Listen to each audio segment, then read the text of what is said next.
glad to be travelling with Jeremy to help him campaign. I'm glad to be here in Bristol. I don't count my chickens before they're hatched, but I'll be glad if we win this leadership campaign. But above all, I look to see a socialist Prime Minister of this country, and that Prime Minister will be Jeremy Corbyn. Thank you very much.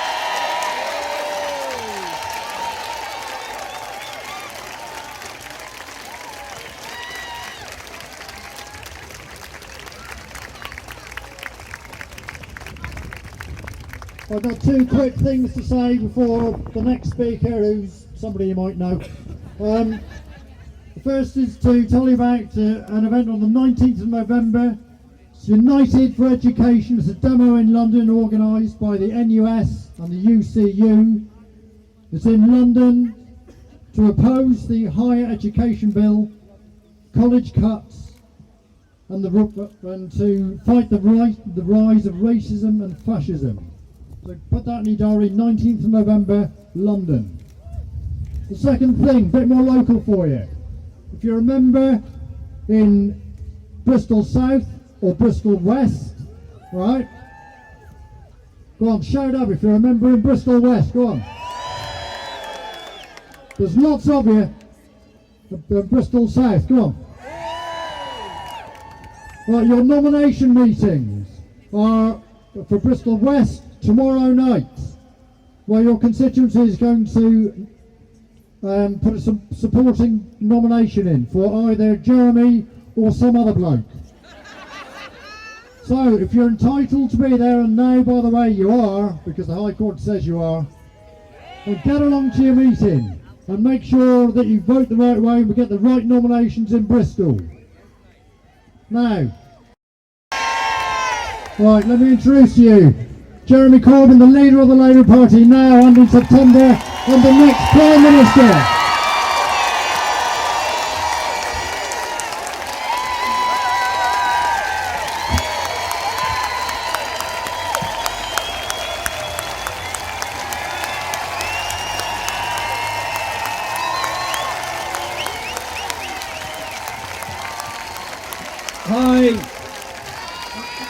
I understand the PA system needs to be upgraded because the rallies are getting so big. People at the back can't hear. Wave at the back if you can hear me. Yeah, that's a pretty good wave. Right over there, can you hear? Yeah. Thank you everyone very much for coming here tonight, taking part in this democratic experience, excitement, future of our lives in this country, development of our ideas, our socialist values, so many things. Can I start by saying thank you to Martin for introducing and all the work that he's put in on so many of these organisational issues and rallies and everywhere else all over the southwest. Thank you to all the volunteers who put tonight's event together at very short notice. Because without volunteers, we would be nothing. Without people giving up their time, their energy, and sharing their imagination, we would be nothing. All of our rallies must be open and accessible, because unfortunately our national media are not making our message open and accessible. So we have to do it ourselves. And when we put up on the social media that this rally was taking place, over 2,000 people registered very, very quickly. That shows the interest and the enthusiasm to spread a different message. I also want to say a big thank you to Naomi and Pascal, our two signers, who are making sure that everyone can understand and follow what's been said here tonight. Because as with our politics being open and accessible to all our events are open and accessible to all, because that is the kind of society we all want to live in. Now, Bristol is an amazing city. I was here standing under that tree over there in May when we celebrated the election of Marvin as the Mayor of Bristol. An incredible day and an incredible achievement. And I was proud to have played my own part in helping and supporting, as I'm sure every one of you here was as well. But then you think back to the history of this city, all the struggles that took place, struggles against racism, struggles for industrial democracy, struggles for wages, struggles for rights, all those things that built the labour movement in Bristol. Never forget our history, always look at it and understand it, because we ride on the shoulders of others who've gone before us and struggled and sacrificed. And so I think of those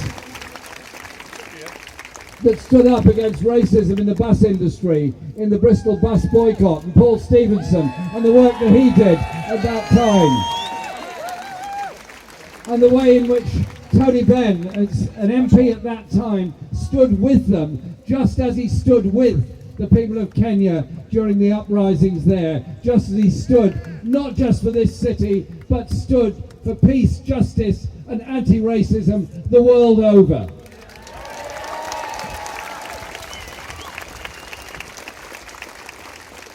And so this, at one level, is a leadership campaign for the Labour Party, of course.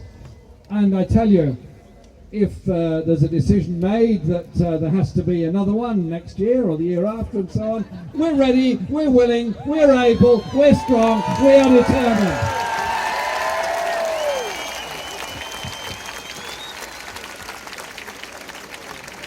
And from the launch of our campaign on the 21st of July, this is the 16th rally we've already done all over the country.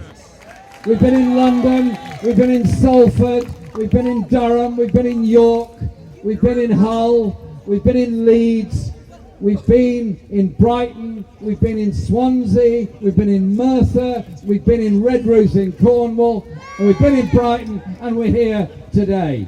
And we're going to be in every part of Britain over the next weeks.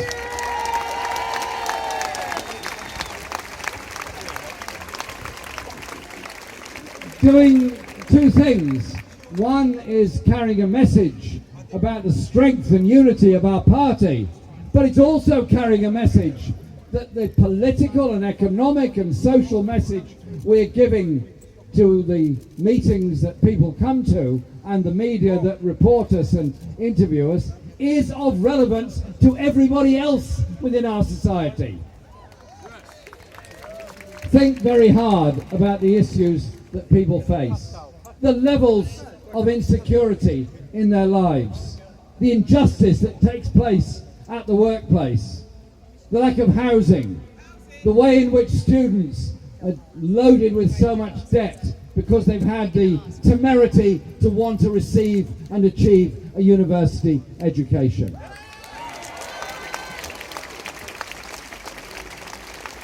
And so the message we're putting out is that we're calling time on the way in which politics and economics has been done in this country for a very long time. Others mentioned neoliberal economics. I remember speaking to a union branch meeting in the mid-1970s, and a member, I was a union organiser for NUPE, National Union of Public Employees, a member said to me, brother, what does privatisation mean? The Tory right-wing think tanks were starting down the road of privatisation and rolling back the state. Ronald Reagan in the USA was promoting Proposition 13 in California to roll back the public services in California. Margaret Thatcher here was learning the same thing. And then we had the misery of the 1980s with Reaganomics in the United States and Thatcher economics here. Mass unemployment, attacks on trade unions, deindustrialization, the promotion of individualism and greed at the expense of the collective need of all of us. That was the watchwords that they put forward. And as it went on, those politics, those economics, those values infected so many others, and so much other thinking. It's even infected elements within our own party and our own labour movement in Britain. And we have to call time on the economics that says poverty is inevitable, inequality is inevitable, grotesque levels of individual wealth are somehow or other a price the rest of us have to pay, in the hope that one day some of that wealth might trickle down to the homeless on our streets. But it never did work like that, and it never should work like that. And so whilst at the last election, like all of you here, I was devastated by the result, because I knew what was coming. I knew what a Tory government on its own would try to do. We knew all of that. But then you ask yourself some questions. Why was it that we didn't win that election? We put a lot of work in, we put a huge amount of effort in, we all did that. But the fundamental problem was that we were not offering something sufficiently different. We were saying we would continue with the public sector wage freeze, thus penalising every public sector worker, and we said we would still make cuts because we seem not to have learnt the lesson of the banking crisis of 2008-9. Was it caused by greedy doctors, greedy nurses, greedy street cleaners? Was it caused by the greed of the homeless or those wanting somewhere decent to live? Or was it caused by an out-of-control banking system that fleeced us all in the process?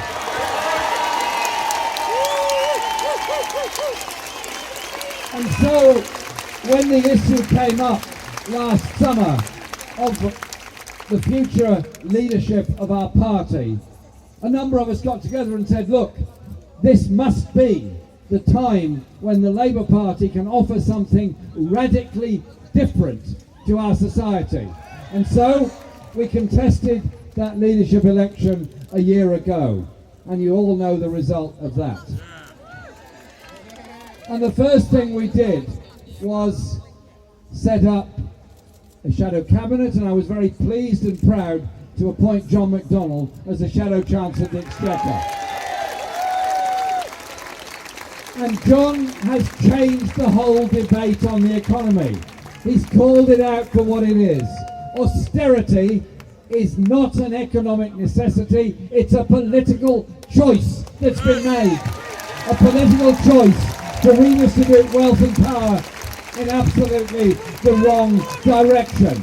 And I thank John and congratulate John and all of his team for the work they've done on that. And so these days, you can't find anybody that apparently ever supported anything different.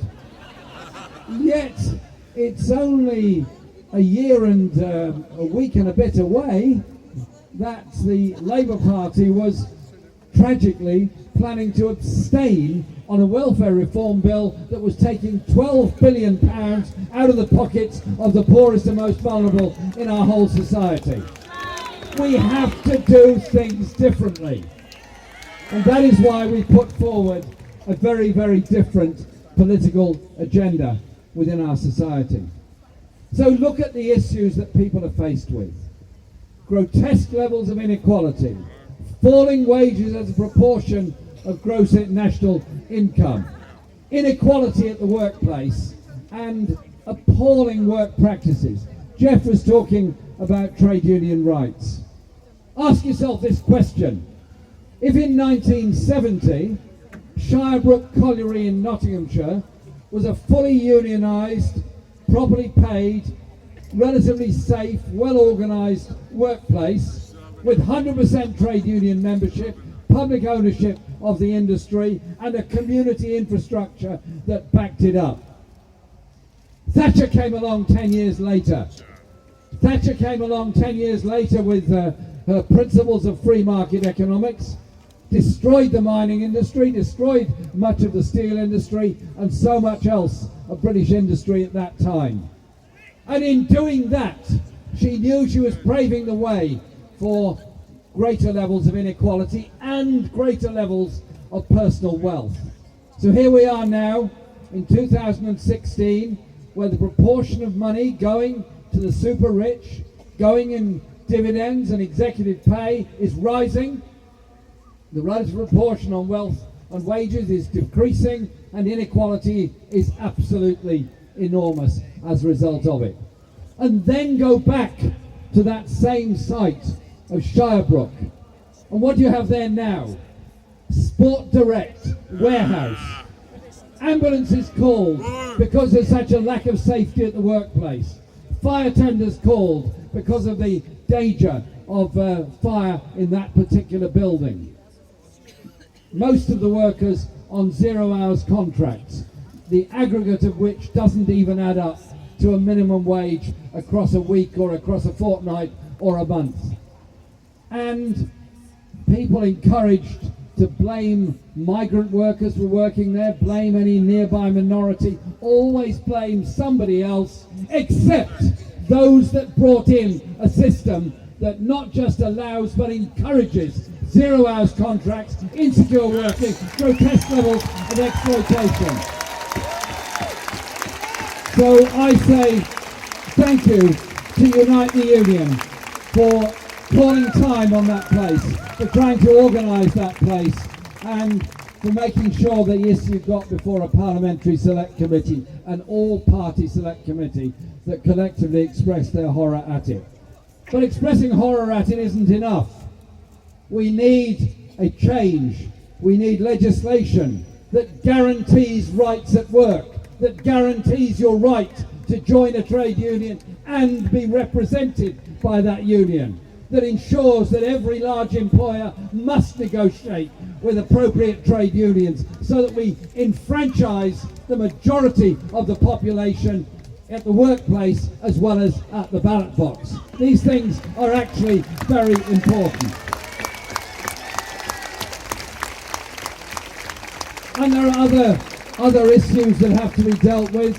Another example, of course, is Philip Green, a splendidly hard-working chap, I'm sure, but he needs his long weekends and he doesn't like to stick around too much for them, so he gets the plane down to Monaco on a Thursday night, spends the weekend there making sure he doesn't pay too much tax in Britain, and comes back the next week to continue running down BHS, its pension fund, its jobs, its supply chain and everything else.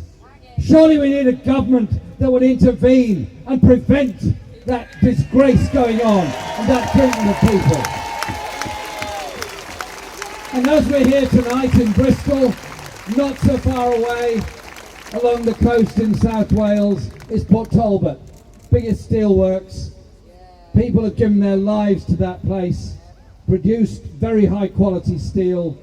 It's a necessary place for all of us. But to have a manufacturing industry in Britain, there has to be a steel industry to go with it.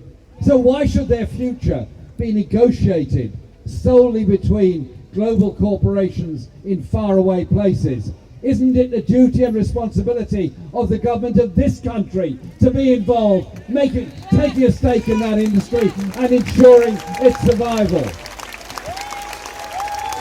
In exactly the same way, in the 1970s, when Tony Benn was Secretary of State for Industry, he made sure we intervened in the shipbuilding and aircraft industry, steel industry, oil and all the others to ensure, yes, jobs survived, yes, industries developed, yes, there was investment, but also that we all benefited from that investment through public ownership or public participation. Surely it's time for government to be involved. And so, when people say that we're not reaching out to people, I simply say this. The attendance here tonight, there are thousands of us here on this square, many thousands of us here. Some of you might be members of the Labour Party, some of you might not be members of the Labour Party, some of you might not even in the past have been supporters of the Labour Party. But I hope, if you're not, you will recognise that what we're doing is opening up and changing politics to bring people in so that everyone's knowledge and imagination can be used to develop the kind of policies in society that we want. So it's not just the elite somewhere else doing it, It's all of us. There are so many areas that I could talk about, but I just want to mention two. I'm so proud of what Diane Abbott said tonight about health policy. So proud of what she said about mental health in this country and the way in which she described how her mother worked in the National Health Service dealing with people going through a mental health crisis. She is developing our policies on this. And I simply say this, how we deal with the health service and mental health is a litmus test to everything else we do in our society. A health service free at the point of use as a human right is something Nye Bevan fought for and achieved. This government simply doesn't get it. They do understand the power of the words NHS. They quote them often enough, but they also understand the power of the market of the NHS. They quote that less often, but they think about it every moment. And so, the Health and Social Care Act they pushed through under the coalition government requires services to be sold off and put out to private tender, continues the underfunding of commissioning groups all over the country, through PFI allows every hospital to be in debt or deficit while the PFI is paid up front first and the patient care follows on behind. And if this goes on, more and more people who used to work for the NHS will find themselves working for contractors on lower wages with less good conditions, with all that insecurity that goes with that. And gradually you'll see the private medical industry biting around the edges and then biting further and further into our National Health Service. And as the private medical industry grows, our NHS will be more and more under pressure. We all rely on it, as a health service is our first and only port of call for any health condition we face. I don't want, and none of us will ever allow it, to become a health service of last resort for those that can't afford to go private. It's our health service, it's staying, it's always going to be there. But the health service also has to deal with the inequalities and injustices of society. Diane was quite right to speak about the mental health crisis. There's a lot of us here tonight. A quarter of us at some point in our lives are going to go through a mental health crisis. Stress, pressure, all kinds of things. Some of us will be lucky. We'll have loving friends, relatives, family, partners who'll see us through and help us through and support us all the way through. Some will access services that aren't there. Some will access the voluntary sector, which will do its best, but might not have the funding to do it. And some, because of prejudice, because of stigma, because of the language the rest of us use, will feel they can't tell anybody they're stressed, frightened of their career prospects, their job, or anything else, and will end up in a lonely and bad place. Change the language on mental health. Reach out to everybody in genuine parity of esteem between physical and mental health. It's what we're about as a movement, as a party, and as a society. One other area of policy I want to mention before I say something else, and that is housing. There is a housing crisis facing every part of this country. In Bristol, it is a housing shortage, of the lack of council housing, of a council that's been told by the government it's got to sell off high-value properties, of tenants that are being told under pay to stay, to get promotion at work, they might end up losing their access to council housing. Of a council that's been told, like everywhere else in the country, if it wants to develop housing, it's got to somehow or other balance its own payment system for it. Of those living in a private rented sector, insecure on 6-month tenancies, knowing that at some point, maybe very soon, they're going to be moved out and moved on. Of those people who have somehow or other dropped through the whole system because of family breakup, illness, all kinds of things, end up sleeping on the streets of this country. It'll be another night trying to get into a park while the rest of us leave a park after a lovely evening to go home. That is the reality of modern Britain. And for children growing up in an insecure, private rented flat, knowing they might have to leave their mates and move school, having no security. And young people, even from relatively well-off backgrounds, totally unable to buy anywhere of their own to live.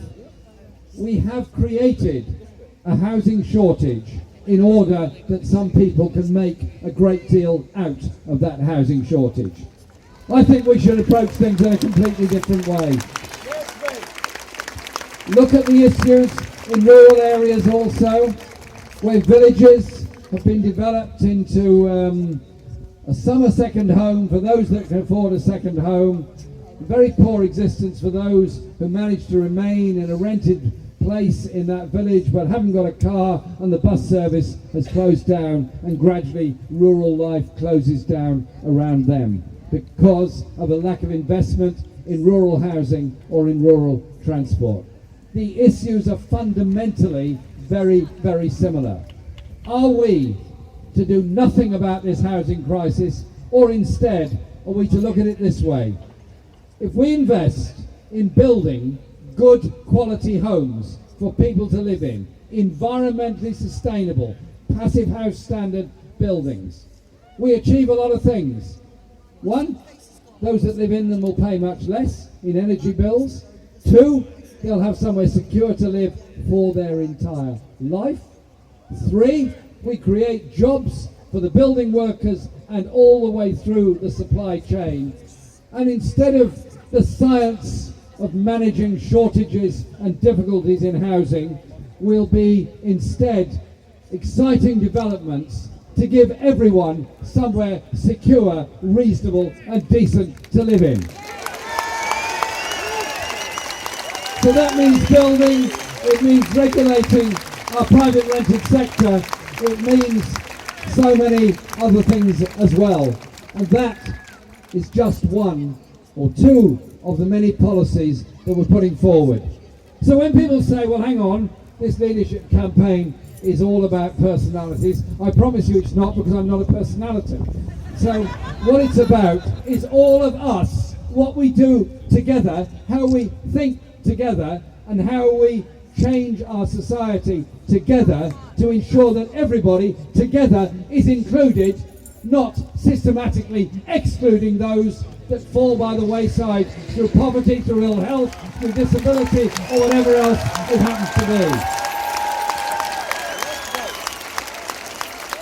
And so it's also about properly funding our local authorities.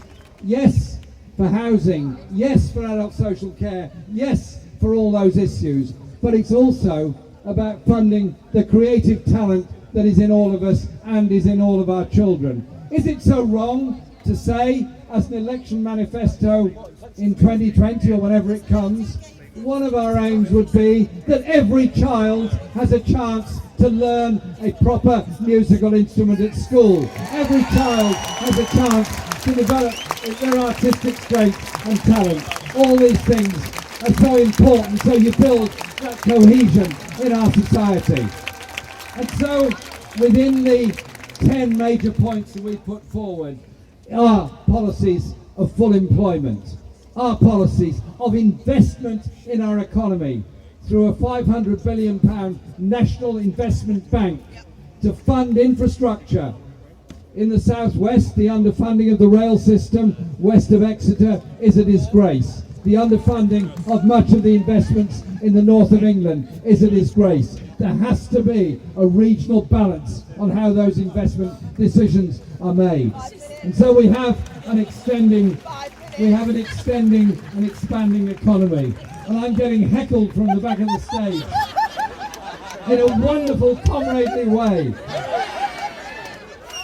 I think I should finish soon. No. I promise you that was not the answer I was looking for.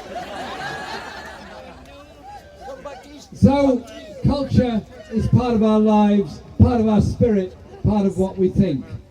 But it's also how we treat our children in school and the ambitions and aspirations we give them. And so, when young people, or older people, want to go back to college, to adult learning and adult education as well as university education, and study engineering, study law, study nursing, study medicine, lots and lots of things. Yes, they do benefit, of course they do. But we also all benefit. If there's a good engineer around, the train is likely to be safer. If there's a good nurse around, the medicine is better, a good doctor, and so it goes on. So can we stop the idea that all education is a competition between schools rather than a family of schools? And that higher education should be a right, not a commodity to be sold, as it is in the present time. So, our politics is developing, our politics is changing in this country. So in less than a year, suddenly anti-austerity is the buzzword for everybody. Suddenly all those dark days when we used to be talking of privatisation, wage freezes, selling things off, reducing the state of somehow or other a distant memory of all of 10 months ago. So we need to be aware that there's a long way to go in this campaign and a long way to go in everything that we want to achieve. Because I've heard for too long, ever since the Reaganomics period of the 70s, that somehow or other what my generation was given in terms of pensions, housing, education and all these things is mysteriously not going to be available for my children's generation, and it certainly won't be available for my grandchildren's generation, and it definitely won't be available for the generations after that. And then you look at the headline figures around the world of the science and advances we're all making, the technology that is available, the growing wealth around the world, and you say, hang on a minute, if we're in a richer society, in a wealthier world, a more technical world, a more scientific world, surely to goodness all that science could be used to share it out a bit rather than take it into the hands of the few, not the many. So it's these fundamental principles. But it's also about how we do our politics. Politics comes when people come together. Political change comes when people come together. It comes from being united as communities, opposing racism or discrimination in any form whatsoever within our society. And we're all the stronger when we do things together. And so what we're doing is offering a political alternative, offering a politics of hope, not fear, offering a politics of redistribution, not inequality, offering a politics that does work for the vast majority of people within our society. Sadly, I suspect some of our media don't fully understand or don't wish to understand the message that we're giving. But I tell you this, take heart from the numbers with us. Take heart from the enthusiasm of young people who were driven away from politics in the past by joining in this fantastic movement. So, no one person, no community, nobody is forgotten in the kind of world we want to live in. And we want that world to be a world of peace, of justice, of human rights and democracy, not of more and more wars such as we had in Iraq. We can do things together here to create that good influence around the world and excite, enthuse and unite people. So I say it the last time, nobody and no community ever left behind. Thank you very much. Here comes the man with the plan. Can he change a thing? Well, yes he bloody can. I think that we can win, 'cause we've got Jeremy Corbyn. the guy for you and I. Can he change a thing? Well, at least he's gonna try. I think that we can win, cause we've got Jeremy Corbyn. Well, please tell Tony Blair when the bastard comes around, along with Maggie Thatcher, his project's in the ground. Oh, here comes the man with the plan. Can he change a thing? Well, yes we can. I think that we can win, cause we've got Jeremy Corbyn. Here comes the bloke, and it's no bloody joke. This time can be different if you give him your vote. You know that we can win, cause we've got Jeremy